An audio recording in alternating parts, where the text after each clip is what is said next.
তেল্লাচোরা ৮। রাত্রিবেলা হঠাৎ করে মেঘ গর্জনের মতো একটা ভয়াবহ শব্দ হল। পুরো জেলখানা কেঁপে উঠল। তারপরেই একটা বিকট চিৎকার, সেই সাথে কোরাসে আবার সেই শব্দ এবং আবার কয়েকটা চিৎকার। তারপর ঢং ঢং করে ঘণ্টা বাজল। ইউসুফ মুন্সি চোখ বড় বড় করে উৎকণ্ঠায় বলে উঠল, পাগলা ঘণ্টা। সেই ঘণ্টায় মধ্যরাত্রে জেলখানার দেয়ালের ইটগুলোও যেন জেগে উঠল। আলো জলে রাত্রির গভীরতাকে কমিয়ে দিল। বন্দুকওয়ালা গার্ডরা সবাইকে লাইন করে বের করে আনল মাঠে।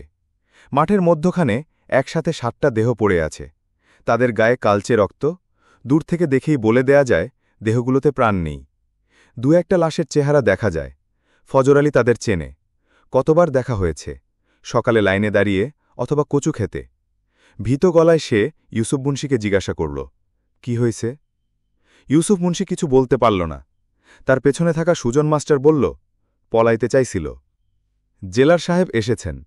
তার চোখমুখ বেশ উৎফুল্ল, ঘুম ভাঙর বিরক্তি নেই। সম্ভবত তিনি ঘুমান নাই। সামনে এসে বললেন, এরা জেল পালানোর প্ল্যান করছিল, আমি জানতাম। এরা চাবি বানিয়েছে, আমি দেখেছি, কিন্তু কিছু বলিনি। আমি চেয়েছি তারা পালাক। আমি এদের মুক্তি দিতে চেয়েছি। আজ তারা মুক্ত। এদের প্রত্যেকের শরীরে ১৩টা করে বুলেট আছে। এত প্রয়োজন ছিল না, কিন্তু আমি কৃপণ নই। এখানে যারা আছো তাদের মধ্যে কেউ যদি আমার জেলখানা থেকে পালাতে চাও, আমি বাধা দিব না, কিন্তু ধরা খেও না। আমি ধরতে পারলে আবার এই জেলখানায় ফিরিয়ে আনব। তখন তোমার বুকেও ১৩টা বুলেট থাকবে, একটাও কম না। আর একটা কথাও বললেন না, হনহন করে হেঁটে চলে গেলেন। এরকম ঘটনার পর কয়েদিদের উলটপালট করা হয়। ইউসুফ মুন্সির সুনামের কারণে তাদের সেলে তেমন পরিবর্তন হল না। সেখানে শুধু নতুন একজন যুক্ত হল, পাগলা প্রফেসর। পাগলা প্রফেসরের আগমনে ইউসুফ মুন্সি নারাজ। সেই সুবাদে ফজরও নারাজ। তারা নিজেরা একসাথে খায়, একসাথে কাজ করে, এক কম্বলে দুইজন শোয়। কিন্তু প্রফেসর তাদের থেকে আলাদা। একা একা থাকেন, কিসব বইপত্র পড়েন, আর একটা কম্বলে তিনি একাই থাকেন। ইউসুফ মুন্সি যখন নামাজ পড়ায়, প্রফেসর ছাড়া সবাই কাতার করে দাঁড়িয়ে যায়। বেনামাজি প্রফেসরের উপর ইউসুফ মুন্সির ক্ষোভটা তাতে আরও বেড়ে যায়। বাচ্চু মিয়ার বোন দেখা করতে এসেছিল তার সাথে। খেজুরের গুড় দিয়ে বানানো চিরার মোয়া দিয়ে গেছে। সেলে আসতে সবাই ঘিরে ধরল। সে সবাইকে একটা করে মোয়া দিল, শুধু প্রফেসর বাদে। ইউসুফ মুন্সি বেশ শব্দ করে মোয়া খাচ্ছে। স্বাভাবিকের চেয়ে গলা উঁচু করে বলল, খুব সোয়াদ হইছে রে বাচ্চু, বহুত দিন বাদে এমন কিছু খাইলাম। যাকে উদ্দেশ্য করে গলা উঁচু করে বলা, সেইজন যেন এই দুনিয়ায় নাই। সে কি একটা মোটা বইয়ের দিকে ঘণ্টাখানেক হলো তাকিয়ে আছে। ফজর বুঝল, কেন যেন মায়া হলো এই পাগলা প্রফেসরের জন্য। হাতের মোয়াটি আর খেতে পারল না সে, পকেটে পুরে রেখে দিল। গভীর রাতে ফজর কম্বল সরিয়ে উঠল। সবাই ঘুমাচ্ছে। সুজন মাস্টার প্রবল বেগে নাক ডাকছে। শুধু একটি মানুষ জেগে আছে, প্রফেসর। বাহিরের ল্যাম্পপোস্টের খানিকটা আলো ঢুকছে এই ছেলে। সেই আলোতেই বই খুলে বসেছেন তিনি। ভয়ে ভয়ে এগিয়ে গিয়ে পকেট থেকে অর্ধেকটা মোয়া বের করে প্রফেসরের দিকে বাড়িয়ে দিল। প্রফেসর অবাক হল, কিন্তু তা অল্পক্ষণের জন্য। আবার চোখ নামালেন বইয়ের দিকে। ফজর মোয়াটা ধরে রেখেই বলল, খুব সোয়াদ, আপনি আস্তে চাবায়া খায় ফেলেন, কেউ দেখব না, কাউরে কন লাগব না। প্রফেসর বিরক্তি সহকারে তাকালেন। তারপর বললেন, যাও গিয়ে ঘুমাও, আমাকে ডিস্টার্ব করো না। এই প্রথম প্রফেসরের মুখে কথা শুনল ফজর। শুদ্ধ কথা শুনে অভ্যেস নেই ফজরের, তাই কিছু বুঝতে পারল না। ফজর ভয়ে ভয়ে হাতটা বাড়িয়েই রাখল।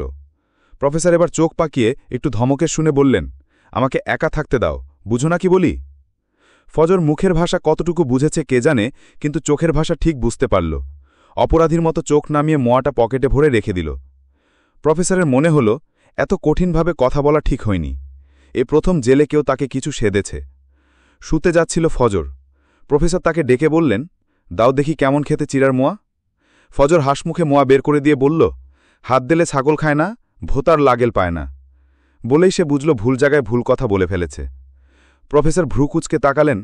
ফজর সাথে সাথে বলল, ভুলে মুখ দিয়ে বাইরে হয়ে গেছে। প্রফেসর হেসে ফেললেন। ফজর আলীর মনের সব ভয় যেন কেটে গেল। প্রফেসর একটু খেয়ে বাকিটা আবার ফজর আলীর হাতে তুলে দিলেন। ফজর আলী মুহূর্ত দেরি না করে কামড় বসিয়ে দিল। প্রফেসরকে সে শব্দ করে চাবাতে মানা করেছে, কিন্তু সে নিজেই বেশ শব্দ করে মোয়া খাচ্ছে। প্রফেসর কিছুক্ষণ মোয়া খাওয়া দেখে জিজ্ঞাসা করলেন, তোমার নাম কি? ফজর আলী। এখানে কেন, চুরি করেছ? না, চুরি না করে আইসি, তাই আগে চুরি করতাম। আইসা, আপনারে সবাই পাগলা প্রফেসর কয়েছেন? পৃথিবীর সবাই কারো না কারো কাছে পাগল। আইনস্টাইন নিউটনকেও কিছু লোক পাগল ভাবত। তুমি মধ্যরাতে জোর করে আমাকে মোয়া খাইয়েছ, এটা আমার কাছে পাগলামি, কিন্তু তোমার কাছে স্বাভাবিক।